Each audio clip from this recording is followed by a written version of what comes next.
Hi friends, welcome to VividTech. இந்த வீடியோவில் நம்ம ஆண்ட்ராய்ட் மொபைலில் கூகுள் க்ரோம் ப்ரௌசரில் மோஷன் சென்சர் அப்படின்ற அந்த ஃபீச்சர் எப்படி எனேபிள் பண்ணுறது அப்படின்றது தான் பார்க்க போகிறோம்.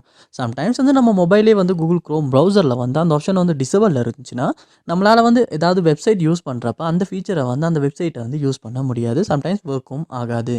ஸோ எப்படி இந்த மோஷன் சென்சர் எனேபிள் பண்ணலாம் அப்படின்றத இந்த வீடியோவில் பார்ப்போம். வாங்க வீடியோக்குள்ளே போகலாம். வீடியோ கடைசி வரைக்கும் ஸ்கிப் பண்ணால் பாருங்கள். இதான் நம்ம சேனலுக்கு ஃபஸ்ட் டைம் வந்திருப்பீங்களா இருந்துச்சுன்னா நான் தான் விக்னேஷ். மறக்காம நம்ம சேனலை சப்ஸ்கிரைப் பண்ணிட்டு அப்படியே பக்கத்தில் பெல் ஐக்கனையும் கிளிக் பண்ணிடுங்க.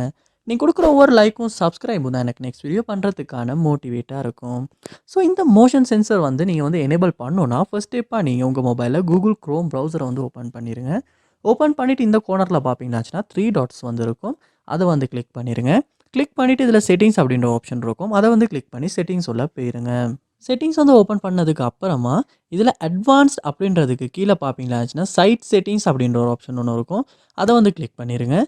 கிளிக் பண்ணதுக்கு அப்புறமா இதில் பார்ப்பீங்களாச்சுன்னா மோஷன் சென்சர்ஸ் அப்படின்ற ஒரு ஆப்ஷன் ஒன்று இருக்கும். ஸோ இப்போ இது பிளாக்ல இருக்குது. ஸோ அப்படி பிளாக்ல இருக்குமா இருந்துச்சுன்னா கண்டிப்பாக இது சம்மந்தமான ஃபீச்சர்ஸ் நம்மளால் வெப்சைட்ஸில் யூஸ் பண்ண முடியாது, ஒர்க்கும் ஆகாது. ஸோ எனேபிள் பண்ணிடுங்க. எனேபிள் பண்ணோன்னே allow sites to access motion sensors recommended. So அவங்க ரெக்கமெண்ட் பண்ணுறாங்க எப்பயுமே இந்த ஆப்ஷன் எனேபிளில் இருக்கிறதுக்கு தான். ஸோ இப்படி தான் நம்ம கூகுள் க்ரோம் ப்ரௌசரில் மோஷன் சென்சர்ஸை எனேபிள் பண்ணுறது.